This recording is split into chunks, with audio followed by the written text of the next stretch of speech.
उत्तर के हम लोगों के नेता आदरणीय श्री वशिष्ठ नारायण सिंह जी, दीघा के माननीय विधायक श्री संजीव चौरसिया जी, बांकीपुर के माननीय विधायक और हमारी पार्टी के युवा मोर्चा के प्रदेश के अध्यक्ष भाई नितिन नवीन जी, विधान परिषद के माननीय सदस्य श्री रणदीप नंदन जी, माननीय श्री सीपी सिन्हा जी, जनता दल के वरिष्ठ नेता श्री राजीव रंजन जी, श्री विजय यादव जी, श्री धर्मेंद्र प्रसाद जी, श्री विवेक ठाकुर जी, श्री बिहार सरकार के पूर्व मंत्री वरिष्ठ नेता भाई वीर सिंह जी, श्री अनिल कुमार जी, श्रीमती अमिता भूषण जी, श्रीमती उषा विद्यार्थी जी, श्री वाल्मीकि सिंह जी, श्री संतोष कुमार जी, श्री टीएम सिंह जी, श्री दुर्गेश चौबे जी, मंच पर बैठे भारतीय जनता पार्टी, जनता दल युग और लोक जनशक्ति पार्टी के तमाम नेतागण और आज श्री राम कृपाल यादव जी के नामांकन समारोह में उनको आशीर्वाद देने के लिए यहाँ पर आए हुए हजारों की संख्या में मित्रों, बहनों और भाइयों, मित्रों, आज ही सुबह दरभंगा में माननीय प्रधानमंत्री जी का आगमन था और जैसा कि अभी मैसेज भाई ने आपको बताया कि माननीय प्रधानमंत्री जी के 5वीं रैली थी बिहार के, और आज की रैली में भी जनता दल के वरिष्ठ नेता और बिहार के लोकप्रिय मुख्यमंत्री श्री नीतीश कुमार और आदरणीय रामविलास पासवान जी दोनों लोग वहां पर मौजूद थे। मित्रों, ये जो गठबंधन है बिहार में, बीजेपी, जेडीयू और लोक जनशक्ति पार्टी का गठबंधन है, आप लोग ना लेने दीजिएगा। बिहार में नीतीश कुमार के नेतृत्व में 13 साल और केंद्र में नरेंद्र मोदी के नेतृत्व में 5 साल, इन दोनों ने मिलकर इतना काम किया है, इतना काम किया है कि राजद जदयू के लोगों को 3 जन्म लग जाएगा तो भी वो इतना काम और नहीं कर सकते। इससे मित्रों, वो विकास के मुद्दे पर चुनाव नहीं लड़ सकते। भारतीय जनता पार्टी और हमारा गठबंधन, हम विकास के मुद्दे पर चुनाव नहीं। नरेंद्र मोदी जी ने 5 साल में महंगाई को नियंत्रित करके दिखला दिया, खाने पीने की चीजों का दाम बढ़ने नहीं दिया। आपको याद होगा 5 साल पहले दाल का दाम था 170 रुपये किलो, 180 रुपये किलो। आज दाल का दाम क्या है? 70 रुपये, 80 रुपये किलो दाम है। तेल हो, चावल हो, गेहूं हो, और आज कोई विरोधी महंगाई के बारे में चुनाव के अंदर भाषण नहीं कर रहा है।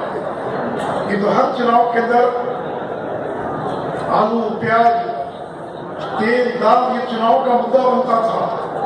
तो नरेंद्र मोदी ने 5 साल के अंदर महंगाई को नियंत्रित करके दिखा दिया। मित्रों, 5 साल में हिंदुस्तान में एक भी दंगा नहीं हुआ, एक भी दंगा नहीं हुआ। यह है नरेंद्र मोदी की 5 साल की सरकार और नीतीश कुमार की 13 साल की सरकार। मित्रों, नक्सली घटनाओं में 5 साल के अंदर काफी कमी आई है और लगभग खत्म होने के कगार पर है। काले धन पर जितना कड़ा प्रहार नरेंद्र मोदी ने किया है, उतना आज तक इस देश में किसी प्रधानमंत्री ने नहीं किया। अभी तो नरेंद्र मोदी वो आदमी है जिसने मुस्लिम देशों के साथ आजादी के बाद अगर सबसे बेहतरीन संबंध Saudi Arabia, Abu Dhabi, Bangladesh, ये जो मुस्लिम देश हैं, इनके साथ अगर सबसे बेहतरीन संबंध है तो आज वो नरेंद्र मोदी के कारण। अभी जब सऊदी अरेबिया के क्राउन प्रिंस आए थे और नरेंद्र मोदी जी ने उनसे आग्रह किया कि हज जाने वाले लोगों का कोटा बढ़ा दिया जाए, एक झटके में 25,000 कोटा बढ़ा दिया गया और अब यूपी, बिहार के अंदर एक भी हमारे मुस्लिम भाई जो हज जाना चाहेंगे उनको लॉटरी की जरूरत नहीं पड़ेगी। हर आदमी अगर जाना चाहे वो जा सकता है। ये है नरेंद्र मोदी की सरकार।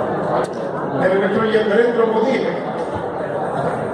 पूरी दुनिया के अंदर योग को 150 से ज्यादा दुनिया के देशों ने, और योग दिवस मनाया जाता है इसके पहले कोई ऐसा प्रधानमंत्री नहीं हुआ जिसके कारण योग को पूरी दुनिया ने मान्यता प्रदान की हो। ये नरेंद्र मोदी है जो मुस्लिम देश अबू धाबी में हिंदू मंदिर का शिलान्यास करवाता है। आपने 6 दिन पहले अखबारों में पढ़ा होगा, मुस्लिम देश है,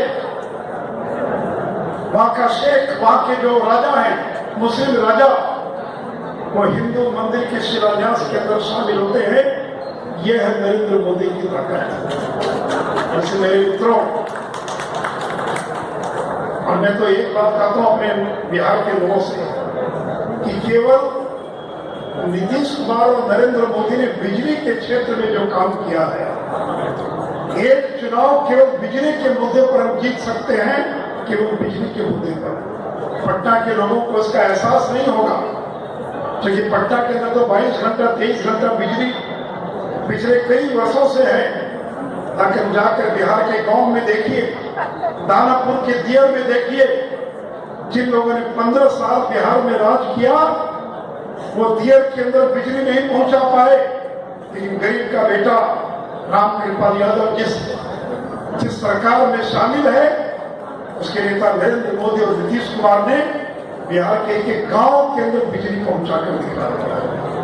और मैं मित्रों, हमने केवल गांव और घर बिजली नहीं पहुंचाया, इस साल के अंत तक बिहार का एक भी खेत नहीं बचेगा, एक भी खेत जहां बिजली पहुंचा कर नहीं दिखाएंगे। बिहार के किसानों को डीजल से खेती की जरूरत नहीं पड़ेगी। काम चालू हो गया, 6000 करोड़, और हर खेत में बिजली पहुंचा रहे हैं। दिसंबर के बाद 1 एकड़ खेत को सींचने में जहां 2000 लगता है डीजल से और बिजली पर, फिर 200 रुपए में खेती हो जाएगी। और नीतीश कुमार ने तय किया है कि खेती के बिजली का दर क्या होगा, तो केवल 75 पैसा प्रति यूनिट और खेती के लिए बिजली का दर निर्धारित किया। और मेरे मित्रों, जिन लोगों को लगता था कि जिंदगी भर बिहार के लोग ललटेने के रोशनी में रहेंगे, डिबिया जलाएंगे, बिहार के लोगों ने उस ललटेन को बुझा दिया और कह दिया कि हमको एलईडी की लाइट चाहिए, हमको पंखा चाहिए, हमको डिबरी और ललटेन की बिहार के अंदर जरूरत नहीं। मेरे मित्रों, इतना काम केंद्र की सरकार का काम और नीतीश सरकार का काम, और दोनों कामों के बारे में अनुभव मुझसे पूछिए। एक काम का नाम बता दे राजद के लोग, और एक काम का नाम बता दे, अरे बाकी बात छोड़ दीजिए। 45 साल बिहार में कांग्रेस का राज था, 15 साल मियां बीबी का राज था।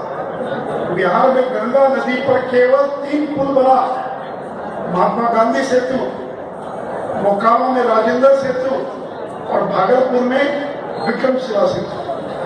ये आजादी के 60 साल में 3 पुल बना, और नरेंद्र मोदी नीतीश कुमार के कार्यकाल में 2 पुल तो चालू हो गया, आरा छपरा, दीघा सोनपुर, और 12 नए पुल बनाने का काम और चालू हो गया। 12 नए पुल।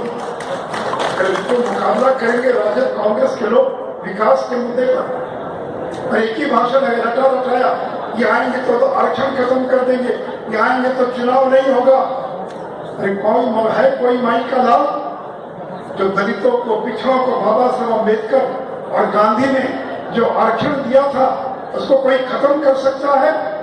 उल्टे नरेंद्र मोदी ने तो ऊंची जाति के भी गरीब लोगों को 10% आरक्षण देकर आरक्षण को और आगे बढ़ाने का काम किया।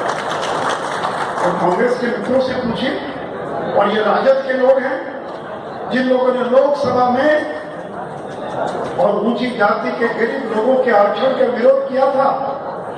अकेली राष्ट्रीय जनता दल है जिसने लोकसभा और राज्यसभा में ऊंची जाति के गरीब लोगों के आरक्षण का विरोध करते हुए खिलाफ मतदान किया था।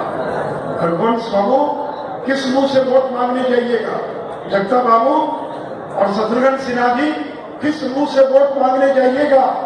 जब वोट मांगने जाइएगा लोगों से। लेकिन ये नरेंद्र मोदी की सरकार है कि अनुसूचित जाति, जनजाति, पिछड़े वर्गों के आरक्षण के साथ बिना छेड़छाड़ किए ऊंची जाति के गरीब लोगों को और 10% का आरक्षण देने का काम किया।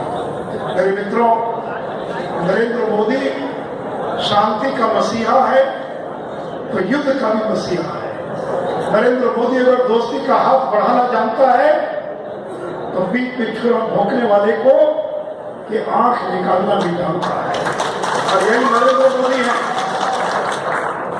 कि जब शपथ ग्रहण किया नरेंद्र मोदी ने, आज तक किसी हिंदुस्तान के प्रधानमंत्री ने पाकिस्तान के प्रधानमंत्री को आमंत्रित नहीं किया था।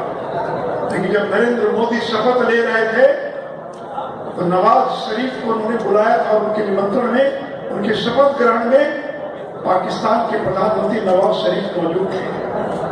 जब नरेंद्र मोदी अफगानिस्तान से लौट रहे थे और जब मालूम पड़ा कि नवाज शरीफ के घर में जन्मदिन है किसी बच्चे का, तो 4 दिन की नोटिस पर, 4 घंटे की नोटिस पर और उतर गए थे लाहौर नवाज शरीफ को बधाई देने के। अटल बिहारी वाजपेयी को याद कीजिए, अटल बिहारी वाजपेयी बस में बैठकर और दोस्ती का हाथ बढ़ाने गए थे। लेकिन जब पाकिस्तान ने कारगिल युद्ध के रूप में पीठ में छुरा भोंकने का काम किया तो वही अटल बिहारी वाजपेयी था जिसने कारगिल के मैदान में पाकिस्तान को पराजित करने का काम किया था। और ये वही नरेंद्र मोदी हैं जिन्होंने उरी का बदला लिया, पुलवामा का बदला लिया। और मेरे मित्रों, हिंदुस्तान में आतंकी हमला कोई पहली बार नहीं हुआ है।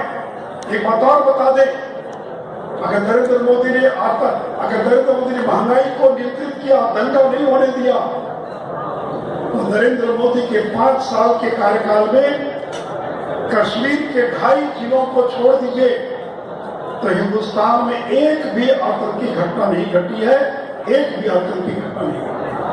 और उसके पहले मनमोहन सिंह का याद कीजिए, अहमदाबाद में, हैदराबाद में, बनारस में, पुणे में कौन सी जगह थी जब बम विस्फोट नहीं हुआ?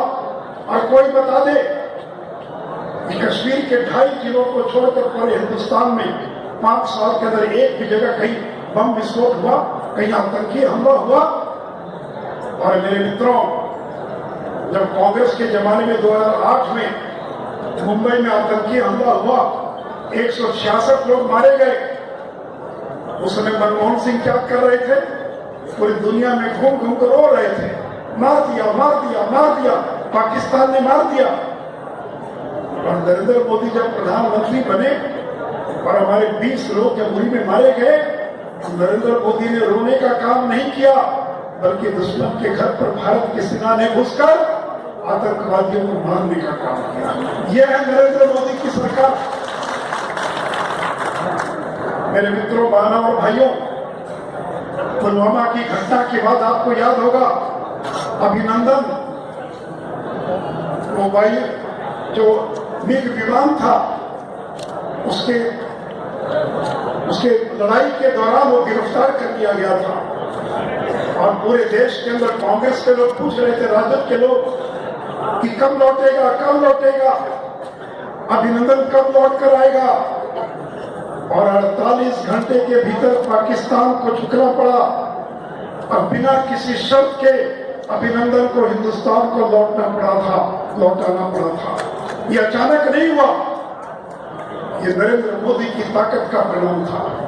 नरेंद्र मोदी ने पाकिस्तान को बता दिया कि अगर अभिनंदन को रिहा नहीं करोगे, तो अमेरिकी अखबार ने लिखा कि नरेंद्र मोदी की सेना ने, नरेंद्र मोदी की सरकार के जो सेना के लोग हैं, 12 मिसाइल उन्होंने लगा दिया था।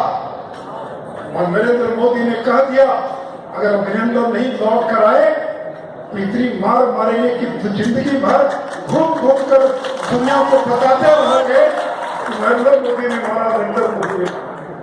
मेरे मित्रों, इसके पहले भी कई हमारे देश के सैनिकों को पाकिस्तान ने बंदी बना लिया था।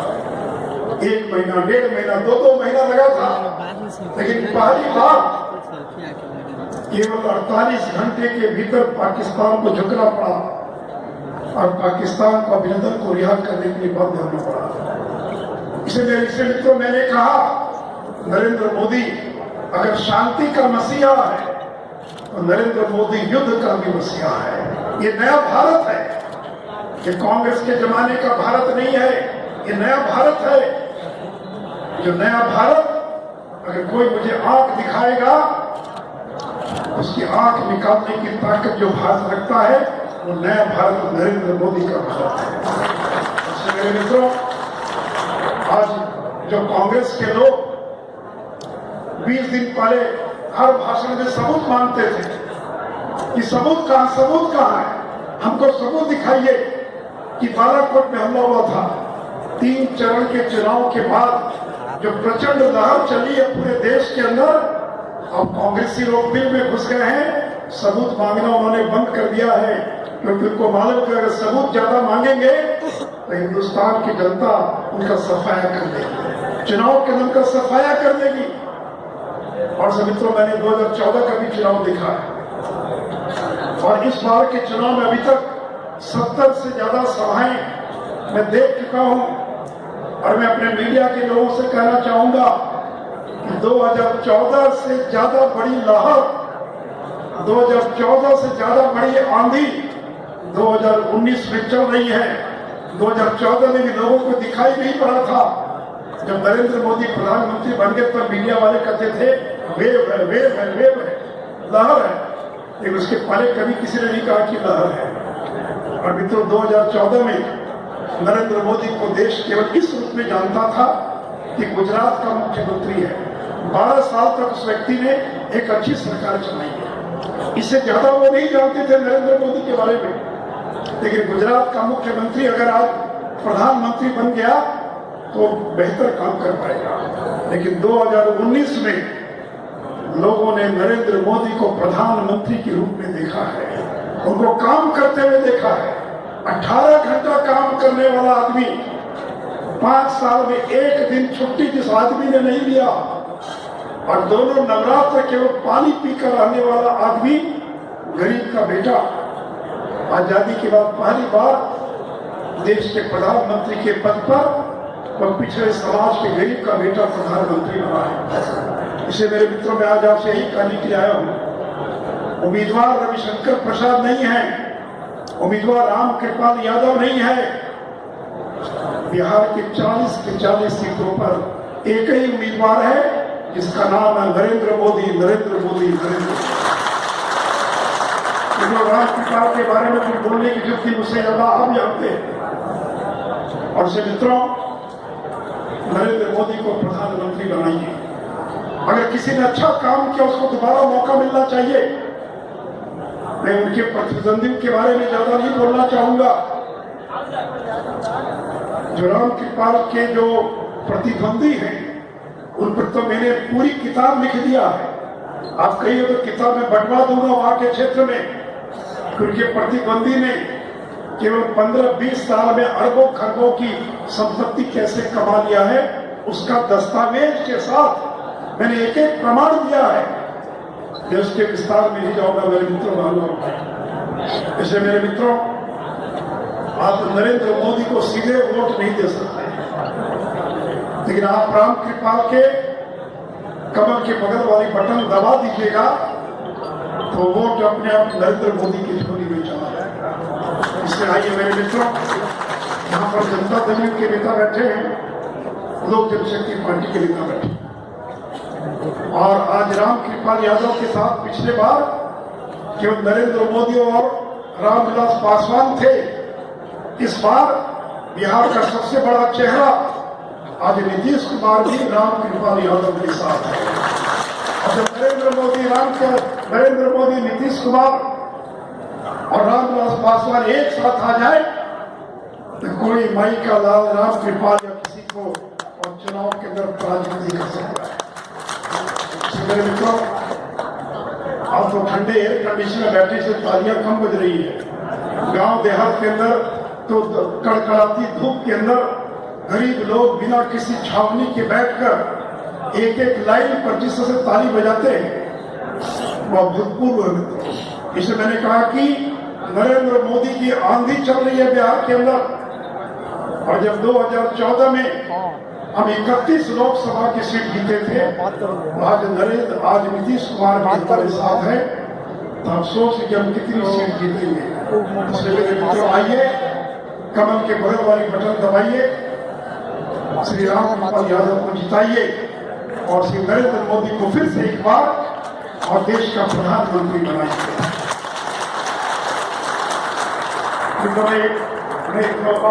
किनारे हो जाइए, कोई समय नहीं कर। और कैमरा वाले सब तो नीचे कर, सब नीचे नीचे जाइए, नीचे जाइए। मैं नारा लगाऊंगा, मैं कहूंगा फिर एक बार, और हर एक आदमी बोलेगा, नारा लगाएगा। मैं 1 घंटे से देख रहा हूं कि मैं कहूंगा फिर एक बार, आप कहेंगे मोदी सरकार। फिर मैं एक लाइन बोलूंगा, आप कहेंगे अंत में मोदी सरकार। फिर एक बार, फिर एक बार, फिर एक बार, दागदार नहीं दमदार सरकार। मैं एक लाइन बोलूंगा, आप कहेंगे मोदी सरकार। दागदार नहीं दमदार सरकार, घोटालों से मुक्त ईमानदार सरकार, 18 घंटे काम करने वाली सरकार, भ्रष्टाचार पर प्रहार करने वाली सरकार, बड़े और कठोर निर्णय करने वाली सरकार, आतंकियों को घर में घुसकर मारने वाली सरकार। फिर एक बार, भाई मेरे मित्रों, फिर एक बार और मोदी सरकार बनाइए और नरेंद्र मोदी को 5 साल देश की सेवा करने का मौका दीजिए। जय हिंद, जय भारत।